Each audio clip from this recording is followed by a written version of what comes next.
Avez-vous, oui ou non, reçu de l'argent liquide de Libye pour financer votre campagne de 2007? Quelle indignité. Nous sommes sur le service public. Nicolas Sarkozy va-t-il aller en prison? Sarkozy-Kadhafi, c'est l'affaire du siècle et pourtant personne n'en parle. Cette année en 2025, le 6 janvier, a débuté le procès de Nicolas Sarkozy et de plusieurs de ses collaborateurs, notamment des anciens ministres comme Claude Guéant et Brice Hortefeux, dans une affaire absolument colossale. Sarkozy est accusé d'avoir reçu 50 millions d'euros de la part de Mouammar Kadhafi, l'ancien dictateur de la Libye, pour financer illégalement sa campagne présidentielle en 2007. On parle donc d'un président qui aurait été élu grâce à l'argent d'une dictature étrangère. C'est une affaire de corruption extraordinaire. Le procès va durer 3 mois. Après des années et des années d'enquête, notamment de Mediapart qui a révélé les premiers éléments de l'affaire en 2012, Sarkozy notamment risque 10 ans de prison et des centaines de milliers d'euros d'amende. Mais au-delà de la peine, on parle d'une histoire qui est une vraie trahison envers les Français. Et j'ai vraiment l'impression qu'on ne s'alarme pas assez par rapport à l'ampleur de cette affaire. Des histoires qui concernent des présidents, on en a déjà vu, notamment une très célèbre aux États-Unis, l'affaire du Watergate, où Richard Nixon a même démissionné quand on a découvert que son parti, les Républicains, avait espionné les démocrates pendant sa campagne pour sa réélection. C'était une affaire dingue, il y a même eu des films comme Les Hommes de Président qui parlent des journalistes qui ont révélé l'affaire, et aujourd'hui on en parle dans les livres d'histoire. Et bien l'affaire Sarkozy-Kadhafi, j'ai l'impression que c'est encore plus gros que celle du Watergate, et pourtant ça nous passe un peu à côté et on oublie ce qui s'est vraiment passé, ou alors on ne s'intéresse pas vraiment. Alors c'est en train de changer parce que les gens commencent à en parler avec le procès. Il y a même Hugo Décrypte qui a interviewé Fabrice Arfi, un des journalistes qui a révélé cette affaire. Et surtout est sorti il y a à peu près 2 semaines le film de Yannick Kergoat, Personne n'y comprend rien, un documentaire qui vous retrace toute l'affaire Sarkozy-Kadhafi de manière extrêmement claire et passionnante. Je suis allé le voir il y a pas longtemps et je trouve ce film extraordinaire parce qu'il arrive à vous faire comprendre toute cette affaire et toute l'importance de cette affaire sans jamais vous perdre. Donc si ça passe près de chez vous, n'oubliez pas d'aller le voir, c'est d'utilité publique. Mais sinon, dans cette vidéo, je vais vous résumer un peu l'affaire et vous montrer pourquoi on doit en parler et on ne doit pas laisser ça passer sous silence. C'est une affaire colossale, un président corrompu par un dictateur étranger, une véritable insulte envers les Français. On en parle aujourd'hui, bienvenue sur Théo Yapping. Tout d'abord, pour comprendre l'affaire Sarkozy-Kadhafi, il faut comprendre c'était qui Mouammar Kadhafi. Kadhafi, qui est décédé en 2011, a été le dictateur de la Libye pendant plus de 40 ans. La Libye était vue comme un pays terroriste aux yeux de tout le monde. Notamment parce que pour asseoir sa puissance, Kadhafi organisait des attentats terroristes, notamment un très particulier envers la France. En 1989, il y a un avion DC-10 de la compagnie UTA qui a été bombardé par la Libye alors qu'il était en direction de Brazzaville au Congo. Il y a eu 170 morts dont 54 Français et l'attentat a été complètement revendiqué par le régime de Kadhafi et par un autre personnage, Abdallah Senussi, qui est un peu le gros dur, le bras droit de Kadhafi. Il est marié à la sœur de Kadhafi, c'est le beau-frère du dictateur, et c'est celui qui gère un petit peu les basses besognes. C'est lui qui a commandité, qui a organisé l'attentat, et il a été condamné en France à la prison à perpétuité, par coutumance, c'est-à-dire qu'il n'était pas présent lors du procès, évidemment vu qu'il était en Libye. Donc voilà, pendant des décennies, la Libye, c'est un état terroriste, ennemi de la France, et ses dirigeants usent du terrorisme et d'attaques armées pour asseoir sa puissance et faire pression dans les autres pays. Ça, c'est pour la situation de Kadhafi. Mais maintenant, parlons de l'autre personnage de cette affaire, Nicolas Sarkozy. Et pour comprendre tout ça, il faut remonter dans les années 90 avec une autre affaire, l'affaire Karachi. Là, ça commence à avoir une affaire dans une affaire, mais vous allez voir, c'est très compliqué, c'est une affaire tentaculaire, mais je vais essayer de vous la simplifier le mieux possible. L'affaire Karachi, c'est la France qui voulait vendre des sous-marins au Pakistan et qui a fait appel à des intermédiaires pour faire les négociations. Finalement, la vente ne s'est pas faite, il y a eu plein de galères, notamment un attentat où des ingénieurs français ont été tués au Pakistan, et qui possiblement, cet attentat aurait été une résultante, une suite des mauvaises négociations de l'affaire. Mais ça, on peut pas vraiment le prouver. Cette vente qui n'a pas eu lieu, au final, les intermédiaires ont reçu des commissions qu'ils n'étaient pas censés recevoir, et cet argent aurait servi à financer illégalement la campagne d'Édouard Balladur en 95. Balladur était Premier ministre juste avant, et il était candidat pour être président, mais a perdu face à Jacques Chirac. Alors qu'il y avait ses soupçons d'avoir triché, d'avoir financé sa campagne avec de l'argent caché, vu que c'est Jacques Chirac qui a gagné, finalement le Conseil constitutionnel n'a pas annulé l'élection. Et là vous allez vous dire pourquoi je vous parle de sous-marins, de Balladur, d'argent pakistanais, pourquoi tout ça? Parce que un des bras droits de Balladur à cette époque-là, c'est Nicolas Sarkozy. Et vous allez voir, il y a un lien avec la suite de l'affaire. Après les élections de Jacques Chirac en 2002, où il est réélu face à Jean-Marie Le Pen, Chirac essaye un petit peu de rassembler plusieurs personnes de droite autour de lui, notamment prendre quelques anciens de chez Balladur pour consolider son gouvernement. Et un de ceux-là, c'est Nicolas Sarkozy qui va rentrer au gouvernement Chirac. Sarkozy se rapproche petit à petit du pouvoir. Et c'est là que l'affaire commence. En 2005, d'après les preuves qui ont été trouvées par les journalistes, il y a eu une rencontre de Nicolas Sarkozy et de ses confrères, notamment Claude Guéant et Brice Hortefeux, qui sont un peu ses bras droits, en Libye, pour rencontrer Mouammar Kadhafi, qui était encore à l'époque dictateur, terroriste, avec l'aide d'un personnage très important qui s'appelle Ziad Takieddine. Ziad Takieddine, c'est un entrepreneur franco-libanais très riche, qui a plein de propriétés à Paris, et qui est un peu cet intermédiaire qui va connecter les gens, et c'était notamment l'intermédiaire de l'affaire Karachi avec les sous-marins. Vous voyez le lien ? Sarkozy qui rencontre Ziad Takieddine avec l'affaire des sous-marins, qui finalement va l'utiliser pour rencontrer Kadhafi, et c'est là que notre affaire commence. À ce moment-là, en 2005, en cachette, il y a cette réunion, cette rencontre, Sarkozy et ses amis face à Kadhafi, où un pacte aurait été signé pour que Kadhafi finance en cachette, illégalement, la campagne de Sarkozy en 2007 qui voulait devenir président.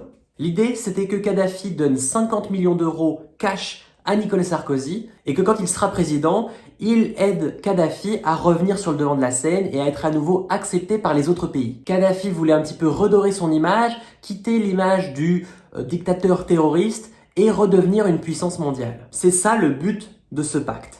Quand Sarkozy est élu, il annonce que sa campagne a coûté 20 millions d'euros, parce que les chiffres sont censés être publics, sauf que il y aurait eu 50 millions en plus, en cash, donnés par Kadhafi. On parle d'un président qui a triché, qui a été corrompu par une dictature étrangère pour gagner les élections grâce à de l'argent en cash qui était illégal. Évidemment que lors d'une élection, celui qui a le plus d'argent, c'est celui qui aura le plus de pouvoir pour se faire élire. Il aura le plus de promotion, il aura le plus de contacts, il pourra appeler le plus de personnes autour de lui pour l'aider, et ça aide grandement à une élection.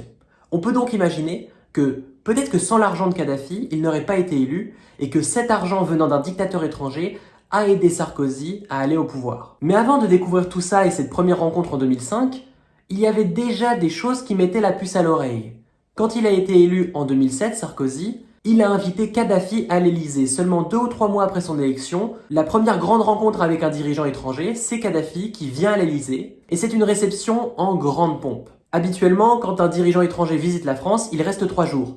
Kadhafi restera 6 jours, il visitera le Louvre, le château de Versailles, il fera un tour de Paris comme un vrai touriste, le tapis rouge, la tente de Kadhafi dans les jardins de l'Elysée, il fait ce qu'il veut. Et là, tout le monde est surpris, personne ne comprend vraiment pourquoi on invite un dictateur, qui plus est dictateur responsable d'attaques terroristes contre des Français. Le spectre du DC-10 de l'avion qui a été bombardé est toujours là, et les victimes, les familles des victimes, sont scandalisées de voir Kadhafi invité et légitimé par Sarkozy. Kadhafi, lui, est très content, c'est la première fois qu'il se reconnecte avec un pays occidental, avec une grande puissance qu'est la France, et il est en train de redorer son image à l'international. Tout semble rouler pour Sarkozy et Kadhafi. L'un est élu, l'autre est en train de sauver son image, tout va bien. Sauf qu'en 2010, il y a les printemps arabes. Les printemps arabes, c'est une suite de révolutions qui se sont passées au Maghreb, notamment en Tunisie, en Égypte, puis en Libye, où les rebelles du peuple ont renversé leur gouvernement pour faire tomber les dictateurs. Kadhafi se retrouve en fuite, et alors qu'il est en train de perdre la face, Sarkozy se retourne contre lui et mène le combat pour être du côté des rebelles et faire tomber Kadhafi.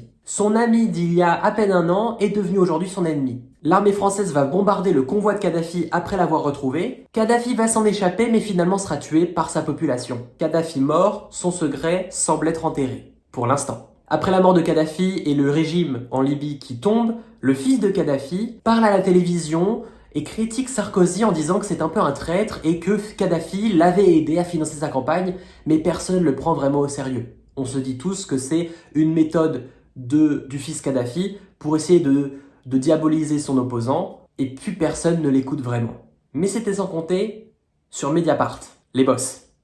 En 2012, chez Mediapart, 2 journalistes, Fabrice Arfi et Karl Lasque, reçoivent un mail d'une source qui leur explique qu'ils possèdent des documents qui pourraient les aider pour des enquêtes sur lesquelles ils sont en train d'étudier, de travailler. Plein de documents de Ziad Takieddine, l'intermédiaire des sous-marins et l'intermédiaire de l'affaire Sarkozy-Kadhafi, qui prouverait une rencontre en 2005 entre Kadhafi et les troupes de Sarkozy et qui parle d'un pacte entre les deux, d'une corruption qui se serait passée. C'est le début d'une affaire colossale qui va durer pendant des années. À ce moment-là, on est en 2012, c'est la période des réélections, Sarkozy est en lice contre François Hollande, c'est l'entre-deux tours, et il voit ces accusations de Mediapart comme une sorte de technique pour essayer de le faire tomber.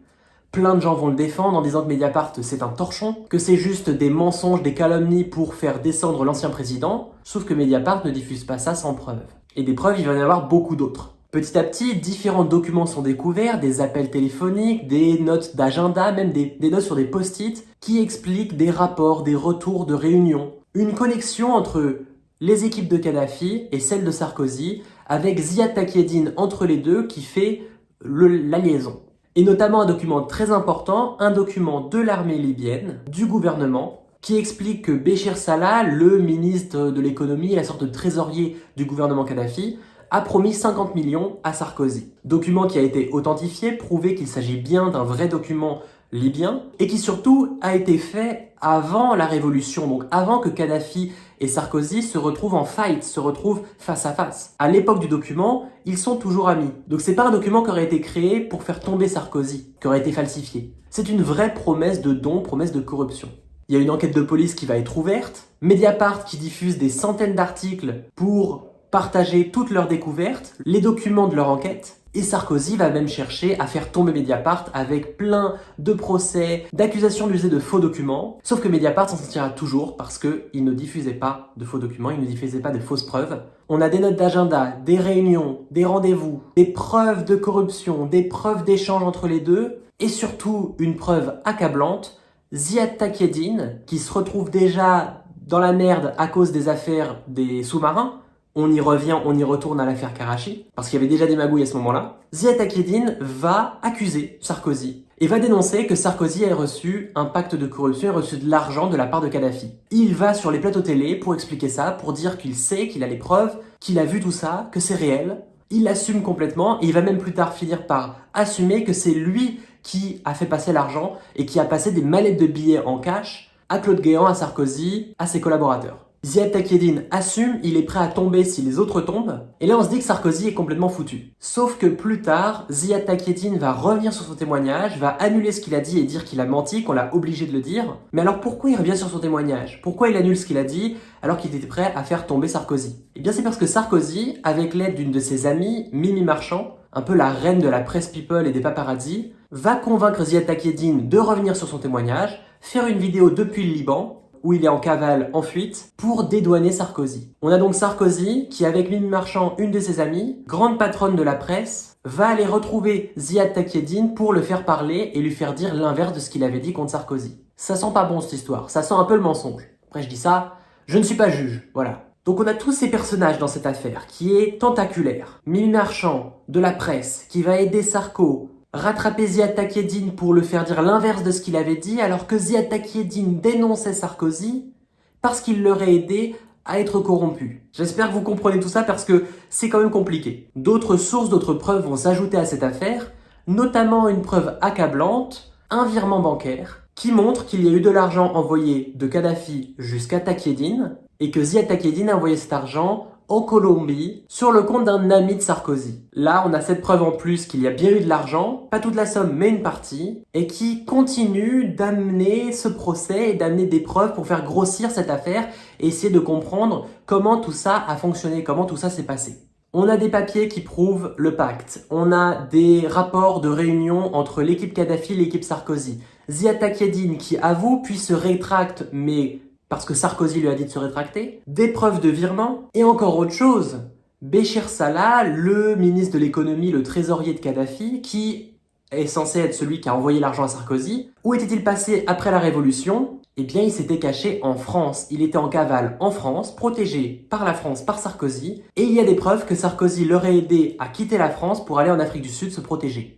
Pourquoi Sarkozy aurait aidé à extrader, aurait protégé le ministre de l'économie de Kadhafi? Eh bien, ça rentre aussi dans cette affaire. Pour résumer, Sarkozy et ses amis, Claude Guéant, Brice Hortefeux et plusieurs autres, sont accusés d'avoir noué un pacte de corruption avec le régime de Kadhafi, dictature de Libye, pour financer illégalement sa campagne présidentielle qu'il a gagnée. On parle donc d'un président élu qui aurait gagné, qui a réussi grâce à l'argent d'une dictature étrangère. Une corruption de très haut niveau, Et j'espère que ce résumé de l'affaire a mis un peu plus clair cette histoire dans votre tête. Et je vous conseille clairement d'aller voir le film parce que ça sera beaucoup plus clair que moi quand j'essaie de l'expliquer. Ce qui est important de comprendre dans cette affaire, au-delà de la corruption, c'est que tout le monde a voulu protéger Sarkozy. Nicolas Sarkozy, il est au comité d'administration de Lagardère, du groupe Lagardère, groupe milliardaire qui possède plein de médias, notamment Paris Match. Paris Match, où travaille aussi Mimi Marchand, qui était celle qui la protégeait et qui était allée chercher le nouveau témoignage de Ziad Takieddine. Vous voyez un petit peu les connexions. Nicolas Sarkozy travaille donc à la tête de différents médias. Et ces médias l'ont protégé. Ils l'ont défendu à la télévision, essayer de trouver des raisons de le défendre et l'inviter sur les plateaux pour qu'il puisse se défendre et attaquer Mediapart qui l'accusait. On invitait beaucoup plus Nicolas Sarkozy pour se défendre que les journalistes de Mediapart pour expliquer l'affaire.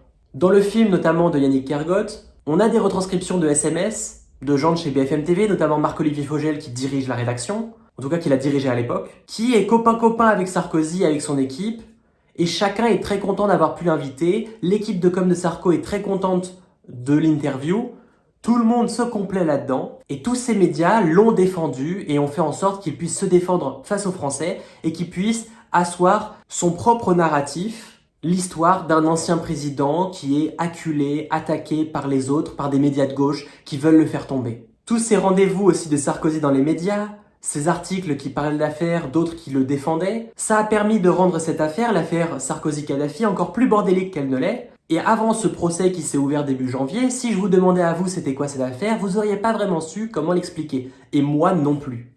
Vu que ça avait l'air très gros, qu'on comprenait rien, que Sarkozy était aussi dans d'autres affaires, on se disait que c'était qu'une petite histoire de magouille, on savait pas trop ce qui se passait. Et puis Sarkozy, quand on essayait de le faire parler, de le faire se défendre sur cette affaire, il en faisait des blagues, il rigolait, il trouvait que c'était complètement stupide de lui poser ces questions, que c'était des calomnies, du mensonge, et il ne se défendait même pas. Donc on a des discours de Sarkozy, des interviews, des blagues, des indignations, des poursuites de Mediapart pour diffamation, qui finalement n'aboutiront à rien parce que Mediapart n'a pas diffusé de fausses preuves. Tout ça a permis de rendre cette histoire très bordélique, on n'y comprend plus rien donc on ne s'y intéresse plus. Et on arrive alors en 2025 au procès qui s'ouvre, et là, les choses sont en train de changer. Juste après le début du procès, le film de Yannick Kergoat est sorti, coproduit par Mediapart, avec les récits de Fabrice Arfi et Karl Lasque, les deux journalistes principaux de l'affaire, pour expliquer en long, en large et en travers tous les tenants et aboutissants de l'affaire Sarkozy-Kadhafi. Le film démarre directement, comme je vous l'ai dit, avec l'affaire de Karachi, celle des sous-marins dans les années 90, pour arriver jusqu'à la période du procès, qui vient tout juste de commencer. Si je vous parle autant de ce film, c'est parce que je l'ai trouvé absolument passionnant, et que je pense que, sincèrement, c'est essentiel de le voir pour comprendre l'affaire. Et si ça vous intéresse la politique en France, si même ça ne vous intéresse pas, ce film, c'est encore mieux qu'une série policière. Je me souviens avoir fini le film au bout d'1h40 et me dire « mais j'ai envie d'en voir une série de 10 épisodes ». C'était passionnant. Juste en termes de divertissement, c'est déjà passionnant. Et de se dire que cette histoire est vraie, basée sur des faits, qu'elle n'est pas romancée, changée pour la rendre encore plus extraordinaire, bah c'est dingue. Parce qu'on n'en a pas tant parlé que ça. À l'école, autour de nous, on n'en parlait pas. Dans les médias, on n'entend jamais parler de l'affaire Sarkozy, à part maintenant. Pendant 13 ans, il y a eu des news de Mediapart, il y a eu des articles, plus de 100 articles qui ont été écrits, et on n'en parlait pas à la télévision. Quand Sarkozy arrivait, on le défendait. D'autres politiciens disaient qu'on essayait de faire tomber l'ancien président qui était pourtant respectable. Il avait une sorte d'immunité d'ancien président, alors que ce qu'il a fait, ce qu'il est accusé d'avoir fait, et ces accusations, elles sont fondées, basées sur des preuves, eh bien, c'est colossal. On parle d'un président qui a été corrompu par une dictature, qui a trahi l'entièreté des Français, qui aurait même été élu grâce à cet argent-là, peut-être qu'il n'aurait pas été élu sans cet argent. Et je trouve ça juste dingue que ça soit pas la première ligne, la une de tous les journaux, tous les jours, là pendant 3 mois. C'est juste dingue. Alors c'est aussi normal qu'on en parle moins parce que c'est arrivé 13 ans après les premières révélations en 2012. Donc ça a pris des années et des années. Mais même en 2012, Sarkozy arrivait à quand même bien se défendre et ça ne l'a pas empêché de faire sa campagne en 2012 contre François Hollande, même s'il l'a perdu. Entre le pacte qui aurait été signé en 2005 et le procès, il s'est passé 20 ans. Et en 20 ans, j'ai l'impression qu'on a perdu la morale et la valeur de la politique et on trouve ça presque normal que nos élites soient corrompues, trichent et fassent des choses horribles. On vous parle pas seulement d'un détournement de fonds où c'est quelqu'un qui s'est payé des vacances avec l'argent de son ministère. On vous parle d'une dictature étrangère qui a financé la campagne d'un président qui a été élu grâce à ça. C'est colossal, c'est juste dingue. Si ça avait été Poutine qui avait fait ça, tout le monde en aurait parlé. Si c'était apparu dans d'autres pays, tout le monde en aurait parlé. Mais en France, Sarkozy, il arrive à se dédouaner. J'espère que ça va pas rester comme ça, j'espère que les médias vont se réveiller, qu'on va pas laisser cette affaire passer sous silence, et je pense sincèrement que c'est aussi grâce à nous si cette affaire va être exposée encore plus au grand jour. Il faut que nous tous, on partage du contenu dessus, on parle de cette affaire autour de nous, on aille voir le film de Yannick Kergod qui explique l'affaire. Mediapart a aussi sorti un podcast en 4 épisodes qui explique l'enquête sur un format encore plus long. Allez voir la vidéo d'Hugo Décrypte qui interviewe Fabrice Arfi pour comprendre cette affaire. Partagez ma vidéo si vous l'avez trouvé cool pour mieux comprendre ça. Il ne faut pas que ça soit passé sous silence. C'est pas normal qu'un président se soit permis de faire ça, qu'un candidat à la présidentielle, ensuite devenu président, ait été corrompu par une dictature étrangère. C'est pas normal, ça ne le sera jamais. Et on ne doit pas trouver d'excuses à ça. De plus en plus, on entend souvent dire les politiques de toute façon ils sont tous pourris. Mais c'est une erreur de dire ça. Parce que quand on dit ils sont tous pourris, on les met tous dans le même panier.